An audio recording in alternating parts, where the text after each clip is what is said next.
Hello friends, welcome to தியா சமையல். இன்றைக்கி என்ன சமைக்க போகிறேன்னா, புரோட்டீன் அதிகமாக இருக்கக்கூடிய பச்சை பயிரை வச்சு ஒரு கடையல் தான் பண்ண போகிறோம். இந்த பச்சை பயிறு கடையல் நீங்கள் சப்பாத்தி, இட்லி, தோசை, பூரி கூட வச்சு சாப்பிட்டிங்கன்னா செம்ம டேஸ்ட்டாக இருக்கும். சுட சுட சோறில் இந்த கடையில் சேர்த்து ஒரு ஸ்பூன் நெய் விட்டு நல்லா பிசைஞ்சு சாப்பிட்டிங்கன்னா டேஸ்ட்டு வேறு லெவலில் இருக்கும். வாங்க எப்படி செய்கிறதுன்னு பார்க்கலாம். சமையல் அறைக்கு போகிறதுக்கு முன்னாடி இப்போ தான் ஃபர்ஸ்ட் டைம் என் சேனலை பார்க்குறீங்கன்னா என் சேனலை சப்ஸ்கிரைப் பண்ணிவிட்டு பக்கத்தில் இருக்க பெல் ஐக்கானை கிளிக் பண்ணிவிட்டு வாங்க. ஒரு கப்பு பச்சை பயிறு கிராம்னு பார்த்தீங்கன்னா 200 கிராம் இருக்கும். பச்சை பயிரை நல்லா கழுவிட்டு ஒரு 2 மணி நேரம் ஊற வச்சு எடுத்திருக்கேன். ஊற வச்சு பச்சை பயிரை குக்கரில் சேர்த்துக்கோங்க. நீங்கள் பச்சை பயிரை ஊற வச்சு நீங்கள் வேக வச்சிங்கன்னா பயிறு நல்லா சாஃப்டாக மெத்துன்னு வெந்து வரும். அதனால் பயிரை ஒரு 2 மணி நேரத்துலேருந்து 4 மணி நேரம் வரைக்கும் ஊற வச்சு நீங்கள் வேக வச்சு எடுத்துக்கோங்க. ஒரு மீடியம் சைஸ் வெங்காயத்தை நறுக்கி சேர்த்துக்கோங்க. 2 மீடியம் சைஸ் தக்காளியை நறுக்கி சேர்த்துக்கோங்க. 5லேருந்து 7 பெரிய பல்லு பூண்டை தோல் உரிச்சு சேர்த்துக்கோங்க. 4 பச்சை மிளகாய் சேர்த்துக்கோங்க. 1/4 ஸ்பூன் சீரகம் சேர்த்துக்கோங்க. கொஞ்சம் பெருங்காயத்தூள் சேர்த்துக்கோங்க. தேவையான அளவு தண்ணி சேர்த்துக்கோங்க. எல்லாம் ஒன்று சேர ஒரு கலரி விட்டுக்கோங்க. எல்லாம் நல்லா கிளறி விட்டாச்சு. இப்போ குக்கர் மூடி போட்டு விசில் போட்டு இது 3 விசில் வரட்டும். நான் இங்கே பயிரை ஊற வச்சனால 3 விசில் விடுறேன். ஒருவேளை நீங்கள் பயிரை ஊற வைக்கலன்னா 6லேருந்து 7 விசில் விட்டு எடுத்துக்கோங்க. 3 விசில் வந்து ப்ரெஷரும் நல்லா ரிலீஸ் ஆகிடுச்சு. இப்போ மூடியை திறந்து பார்ப்போம். பச்சை பயிறு நல்லா பஞ்சு மாதிரி வெந்து வந்திருக்கு. இப்போ சூடாக இருக்கும் போதே கரண்டியை விட்டு ஒன்றும் பாதியமாக நீங்கள் மசிச்சு எடுத்துக்கோங்க. ஒன்றும் பாதியமாக மசிச்சு விட்டால் தான் அந்த கடையில் நம்ம சாப்பிடும் போது 1-2 பயிர் வந்து வாயில் கடிப்படும். அப்போ அந்த கடையிலோட டேஸ்ட் வந்து ரொம்ப நல்லாயிருக்கும். அதனால் ஒன்றும் பாதியமாக மசிச்சு விட்டுக்கோங்க. இல்லை எனக்கு எல்லா பயிரும் நல்லா மசிச்சு விடணும்னா நீங்கள் மற்ற வச்சு நல்லா கடைஞ்சி எடுத்துக்கோங்க. ஒன்றும் பாதியமாக மசிச்சு விட்டுட்டேன். இப்போ நம்ம தாளித்து விட்டுடலாம்.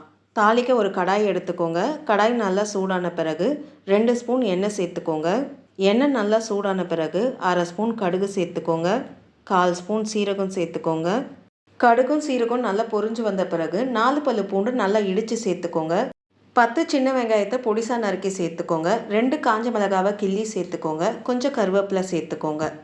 எல்லாத்தையும் சேர்த்து நல்லா வதக்கி விட்டுக்கோங்க. சின்ன வெங்காயம் நல்லா வதங்கி அதோடைய கலர் லைட்டாக சேஞ்ச் ஆகி வரணும். அந்த அளவுக்கு நல்லா வதக்கி விட்டுக்கோங்க. இந்த வீடியோவை பார்த்துட்டு இருக்கவங்க இந்த சேனலை சப்ஸ்கிரைப் பண்ணி உங்களுடைய சப்போர்ட் எனக்கு கொடுங்க. அது மட்டும் இல்லாமல் உங்களுடைய ஒப்பீனியன், சஜஷனை எனக்கு கமெண்ட் செக்ஷனில் போஸ்ட் பண்ணுங்கள். என்னுடைய இம்ப்ரூவ்மெண்ட்டுக்கு அது ரொம்ப யூஸ்ஃபுல்லாக இருக்கும். சின்ன வெங்காயம் நல்லா வதங்கி அதோடைய கலர் நல்லா சேஞ்ச் ஆகி வந்திருக்கு. இப்போ நம்ம ட்ரை மசாலாவை சேர்த்துக்கலாம். 1/2 ஸ்பூன் மஞ்சள் சேர்த்துக்கோங்க. 3/4 ஸ்பூன் சாம்பார் பொடி இல்லை குழம்பு மிளகாய் பொடி எது வேணாலும் சேர்த்துக்கோங்க. 1/4 ஸ்பூன் கரம் மசாலா தூள் சேர்த்துக்கோங்க. ட்ரை மசாலா சேர்த்து ஒன்று சேர ஒரு நிமிஷம் நல்லா கிளறி விட்டுக்கோங்க. 1 நிமிஷம் எல்லாம் ஒன்று சேர நல்லா பெரட்டி விட்டாச்சு. இப்போ நம்ம வேக வச்ச பயிரை நம்ம கடாயில் சேர்த்துக்கலாம். குக்கரில் கொஞ்சம் தண்ணி சேர்த்து குக்கர் அலசி அந்த தண்ணியை சேர்த்துக்கோங்க. இப்போ பயிரும் மசாலாவும் ஒன்று சேர ஒரு நிமிஷம் நல்லா கிளறி விட்டுக்கோங்க. எல்லாம் ஒன்று சேர நல்லா கிளறி விட்டாச்சு. இப்போ திக்னஸ் அட்ஜஸ்ட் பண்ணுறதுக்காக தேவையான அளவு தண்ணி சேர்த்துக்கோங்க. தேவையான அளவு உப்பு சேர்த்துக்கோங்க. தண்ணியும் உப்பும் சேர்த்து எல்லாம் ஒன்று சேர நல்லா கிளறி விட்டுக்கோங்க. எல்லாம் ஒன்று சேர நல்லா கிளறி விட்டாச்சு. இப்போ ஒரு கொதி வந்ததுலேருந்து 5 நிமிஷம் லோ ஃப்ளேமில் ஒன்று சேர கொதிக்க விடணும். அப்பப்போ கிளறி விட்டுக்கோங்க. ஏன்னா பயிரெலாம் அடியில் தங்கி உங்களுக்கு அடி பிடிக்க ஆரம்பிச்சிடும். அதனால் நீங்கள் அப்பப்போ கிளறி விட்டுக்கோங்க. 5 நிமிஷம் ஒன்று சேர நல்லா கொதிச்சு வந்திருக்கு. ஒரு கலரி விட்டு அடுப்பு ஆஃப் பண்ணிக்கோங்க. தேவைப்பட்ட கொஞ்சம் கொத்தமல்லி சேர்த்து ஒரு கலரி விட்டு அடுப்பு ஆஃப் பண்ணிக்கோங்க.